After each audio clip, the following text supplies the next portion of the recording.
This is the PNGTV Live News. I'm Quintina Naime. It's been 11 days after the earthquake and still questions are surrounding the effectiveness of relief coordination to the disaster-affected areas. PNG Defence Force has been coordinating relief efforts since last week to support the disaster response in the affected areas. The military has been assisting in getting relief supplies from government and non-government organizations into the airbase at Moro for further disbursement to critically affected areas. Since last Friday, Lieutenant Colonel Emmanuel Todik has been the man overseeing the exercise on the ground. We should have two of the helicopters move forward to Tari, and they'll be based out of Tari to ferry all the cargoes from Moro into those areas that are affected. Todik is confident that the relief effort is taking shape. However, coordination between relief agencies continues to be a challenge. The challenges we are encountering at the moment is trying to get coordination going between all the stakeholders, which is still not, getting together and to effectively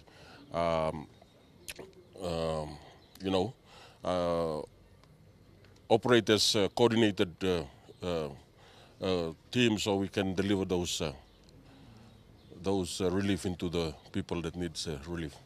70 troops arrived yesterday in the Highlands region, with 35 of them deployed to Moro and another 35 to Tari.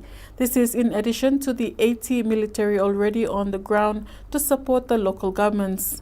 PNG Defence Force has been assisting in medevac operations and cargo and supporting with key personnel in rebuilding key infrastructure. Quintina Naime. Concluding 2 weeks of intense meetings and workshop dialogues surrounding the APEC 2018 theme, Harnessing Inclusive Opportunities, Embracing the Digital Future, the first senior officials meeting, or SOM1, began today at the Stanley Hotel in Port Moresby. Discussions include the work plans of technical opportunities that fall under the three main committees of APEC and other core agendas of APEC that will chart a way forward for the work carried out this year under the main theme and priorities of PNG in 2018. APEC Ambassador and SOM1 Chair, His Excellency Ivan Pomaleo, when welcoming the delegates of the 21 economies, invited them to make this meeting as interactive and dynamic as possible. The first senior officials meeting, or SOM1, is the largest of the 4 SOM cluster meetings, which brought 2,000 to 3,000 delegates to Papua New Guinea over the past 2 weeks. This meeting is the first big meeting that PNG is hosting to kickstart the APEC year. SOM1 consisted of 78 meetings, which ran from the 24th of February right through to the 9th of March. Pomaleo says many of the officials have returned to their economies to report on the exchanges that have taken place in the various forums and working group meetings.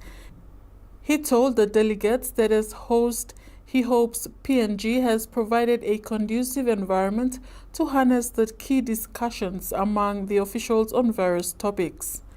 We certainly hope that we have provided a conducive environment to harness those key discussions among officials on various topics.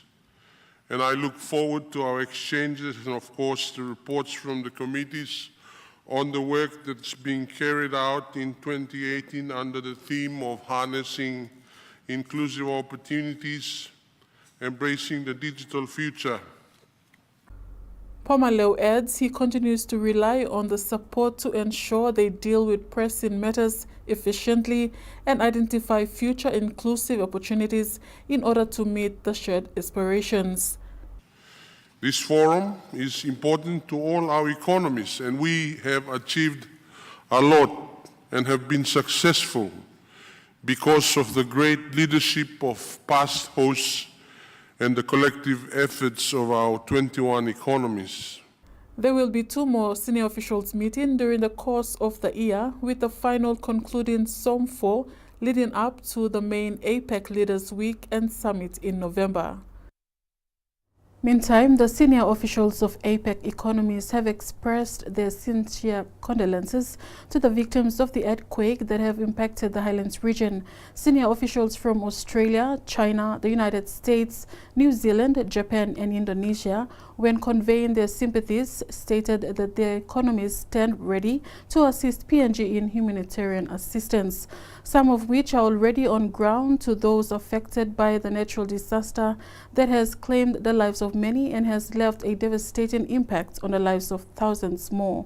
2018 APEC SOM Chair, His Excellency Ivan Pomaleo, thanked fellow senior officials for their words of comfort and well wishes for the people of Papua New Guinea as the country goes through this devastating time. Relief assistance continues to pour in for those affected by the devastating earthquake. The Chinese Enterprise Association to the PNG government handed over a check of 1,600,000 to 6,000 kina to the 2018 earthquake disaster restoration. Florida Gulaseni reports. The members of the Chinese Enterprise Association, who have lived and worked in Papua New Guinea for years and forming strong relationships with the people of Papua New Guinea, are still deeply affected by the tragic experience faced at date. Deputy Chef of Mission of the Chinese Embassy, His Excellency Yao Ming, says, concerned with the situation, the Chinese Embassy in Papua New Guinea called an urgent meeting with the Chinese SOEs, or State of Emergencies, in Papua New Guinea and Chinese companies throughout the country to help. This shows, as the Chinese saying goes, when one side is suffering, all other sides are coming to help. And as you can see, all Chinese enterprises are committed to offer our helping hand. Prime Minister Peter ONeill, upon receiving the check, thanked the Chinese Enterprise Association for their support. The Chinese state-owned enterprises continue to be very strong partner in our development agenda for our country. And today's donation to our relief efforts is another indication of the strong commitment of the Chinese community and Chinese businesses who are working and living with us. Prime Minister adds that rebuilding the earthquake-affected communities within the next few weeks or months will be difficult, but with such support, the people will be back to normalcy soon. And it will require a lot of effort and time so that we can be able to take the relief supplies to these communities. Our government's efforts have been supported by many organizations, and the Chinese government is one of the large contributors to that.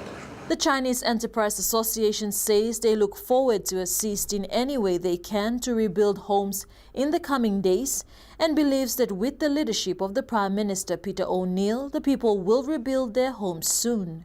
Florida Gulaseni, PNGTV Live.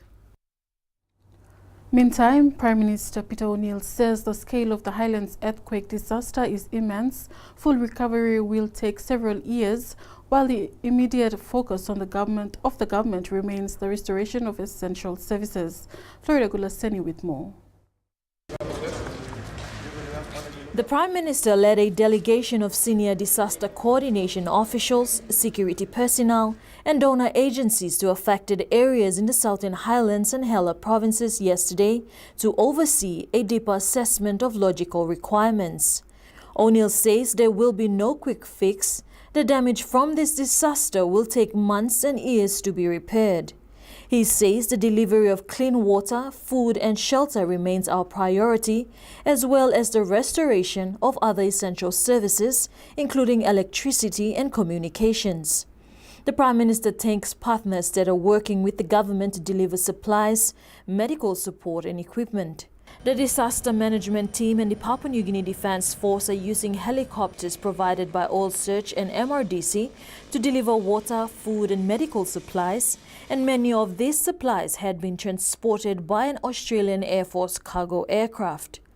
ONeill says the heartbreak of the destruction has been felt across the affected region, and he highlights that the earthquake has already claimed the lives of an estimated more than 100 Papua New Guineans, with many more still missing and thousands of people injured. The Prime Minister adds that people must continue to be vigilant with ongoing aftershocks.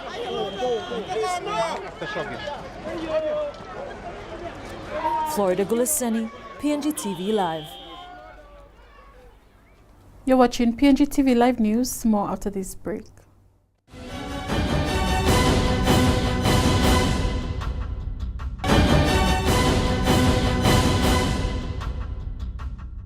Welcome back. You're watching PNGTV Live News. Papua New Guinea's largest super fund, Number One Super Limited, announced today a healthy profit of 406 million kina for 2017. The super fund also announced that 8% interest of the profit, which is equal to 32.4 million kina, will be paid to its 174,000 members. Number One Super Board Chairman Anthony Smare, when making the announcement, says the board is pleased with this result considering the extremely challenging economic conditions experienced in 2017. And additionally, we had some stars, local stars that performed well despite the challenging conditions. And these were investments that we made in the last time, in the 90s and the 80s, when PNG experienced difficult conditions. BSP returned 92 million. That was their contribution to our profit. SP Brewery contributed 32 million kina. And Paradise Foods, which I think is a powerhouse, contributed 22 million kina while recording 24% increase in volumes of biscuits consumed. International investments contributed 37% of the fund's total profit. Smari highlights Number One Super during 2018 will continue to look to improve good governance of its investment portfolio, with particularly focus on unlisted shares and listed shares that it owns to improve return ultimately to its members. And parts of our international portfolio returned 20%. And I think it illustrates the benefit of having part of your portfolio overseas so it can carry you when PNG struggles. He urges members to speak to the staff about the benefits of voluntary contributions and how it can maximize returns. Smare calls on private companies and entrepreneurs in all sectors to think seriously about joining the fund and benefiting from their strongly performing investment portfolio. With the aim to help in the systematic processing of all titles and records of 990,000 land titles, land files and land surveys, the Department of Lands and Physical Planning opened a new scanning center today. The facility was launched by Prime Minister Peter ONeill, Minister for National Planning Richard Maru, and the Lands Minister Justin Tachenko. Florida Gulaseni reports.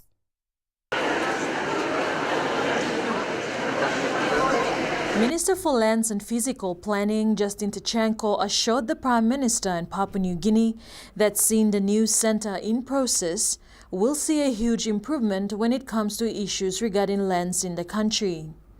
This area has been very controversially put in a limelight recently with missing files for different cases, whatever it may be. We are now rectifying this problem. When you open the new scanning unit, scanning centre, the days of corruption of this department when it comes to duplicating land files, files going missing, will be a day of the past. It will be over. Pleased with what the Minister is doing, Minister for National Planning and Monitoring, Richard Maru, says from the 2 million kina first provided to achieve the scanning centre in just 6 months, he announced a further support of 5 million kina to improve the capacity this year. It's going to take us 2 years to update the records and get all records scanned. We also have some important development priorities for us in national planning. Our first and most important priority is to look at a way to legally recognize customary land that is being registered so that the banks can accept customary land as security for their loans. Prime Minister Peter ONeill assured the Department of Lands and Physical Planning that they will play a vital role in the country with the mission to secure land for the citizens. Your mission is to secure the land for our citizens, promote the best use of that land so that we can develop it in the interest of all our citizens. That is the most important thing. Land ownership is a very sensitive issue and one that is most important issue to our people. We need to make sure that it protects our heritage, it protects the use of that land for our families and our communities right throughout the country.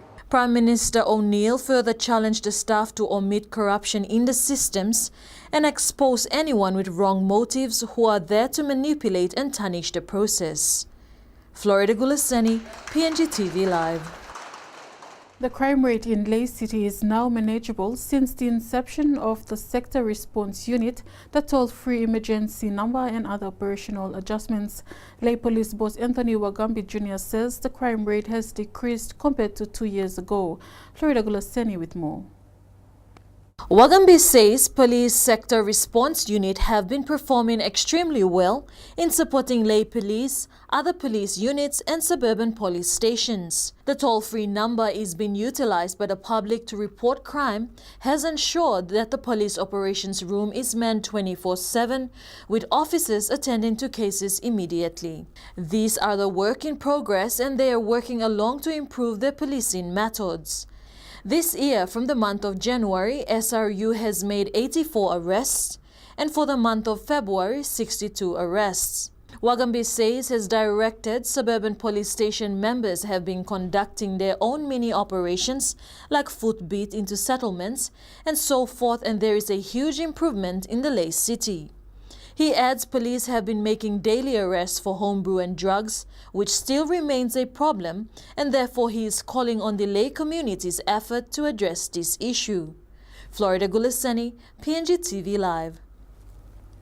Research revealed by PNG National Research Institute indicate weaknesses in the implementation of legislative and administrative framework for orderly development in the country. This was clearly demonstrated through a number of case studies over the controversial Conebada Petroleum Park Authority.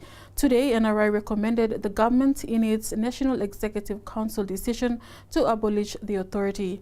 Festus Maganap with this report. In a media conference today, NRI's lead researchers into the KPPA saga said government's decision to abolish the authority was welcomed by the institute and supporting agencies. An NEC decision reached in November last year following NRI investigations and concerns raised by other academics and civil society organizations. Last year, 2017, there's been a lot of work the institute has been doing on Conebada Petroleum Park Authority. At this stage, we acknowledge the decision by the government. In its findings, PNG's leading public think tank uncovered concerns relating to orderly development in urban areas and the outskirts of towns and cities. In this instance, the use of state-established instruments and institutions by KPPA to facilitate this orderly development.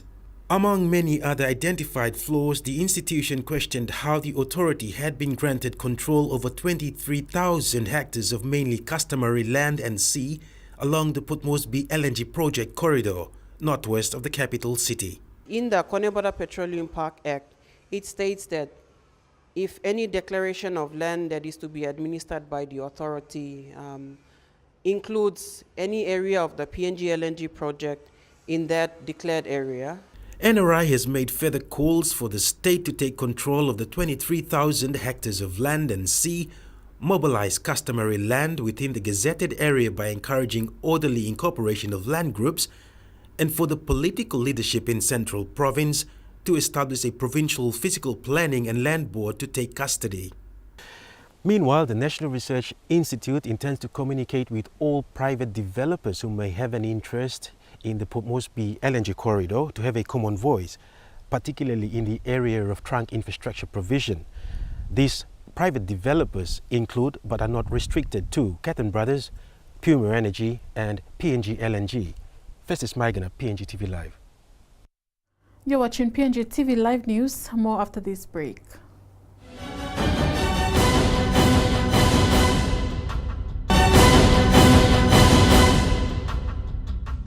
Welcome back. You're watching PNGTV Live News. New Zealand has offered to support and assist in relief assistance for the earthquake-affected areas in the Highlands region. The New Zealand Defence Minister Roy Mark, on behalf of the New Zealand government, passes sympathy to those affected. The Defence C-130 Prince planes have been bringing in relief supplies to the hard-hit areas.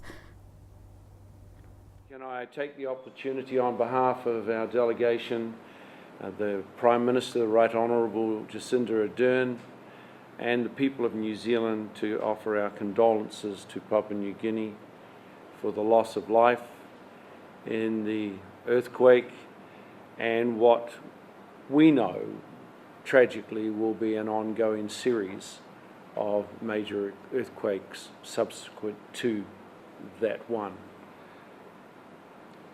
I'd just like to say that New Zealand and Papua New Guinea share a very special friendship and relationship.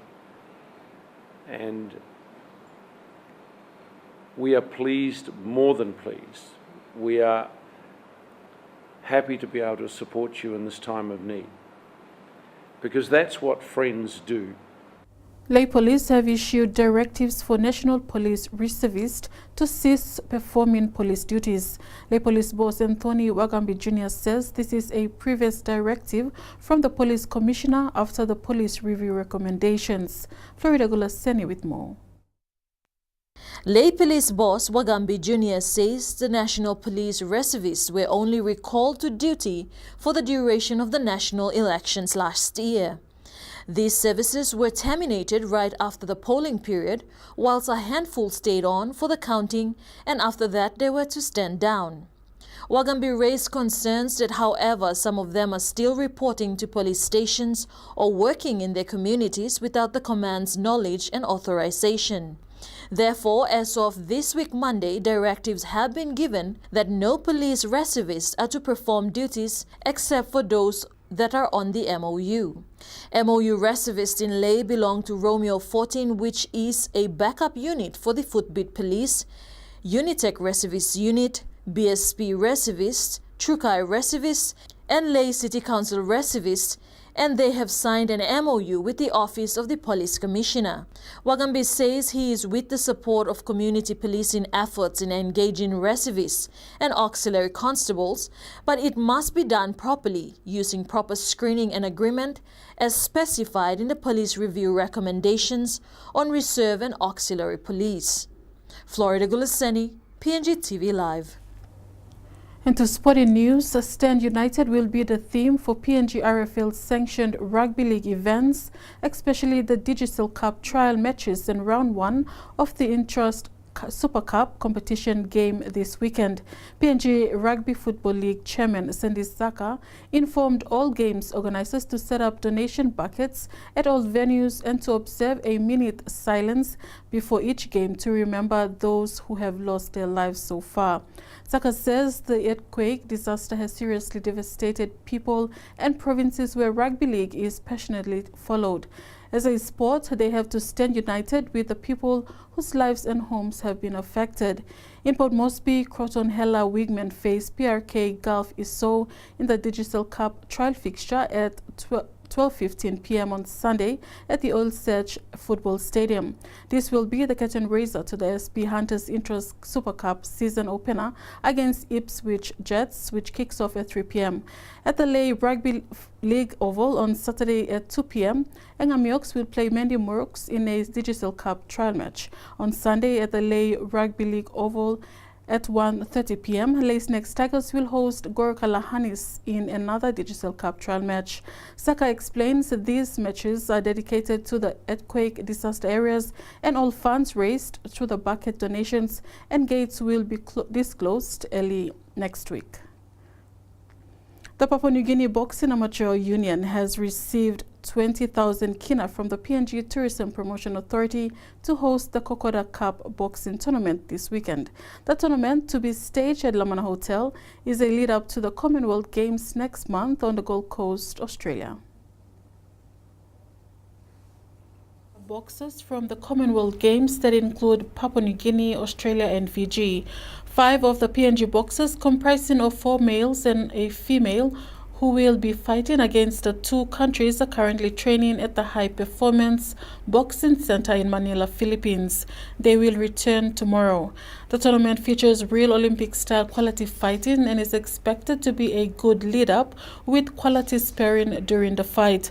Australia will be coming with more than 5 boxers and Fiji with 4. Among the others are some of their Commonwealth champion fighters. The fight will also prepare the PNG team to defend their titles in 2019 Pacific Games in Samoa. PNGTPA Chief Executive Officer Jerry Agus says they want to use the event as a vehicle to raise awareness about the Kokoda track. So that in a process of helping our athletes or helping our boxers to prepare for the upcoming Commonwealth Games, at the same time they are promoting Kokoda track, which is a very important tourism product for Papua New Guinea. PNG Boxing Union President John Avira thanked the PNG TPA for using boxing as a vehicle to promote tourism in the country and is grateful for the partnership. And as a sport, we'd like to link with you, with your organization, to promote boxing, promote Kokoda as a sporting sport for, as a tourism sport for people around the world. Avira says the event will also give a measure of PNG boxers and to also prepare them before their final touches in Canberra, where they will be undergoing further training programs with England, Thailand and Kenya, including the elite Commonwealth boxers. Quintina, Naime, PNGTV Live. And that's where we end the PNGTV Live News Bulletin. Good night.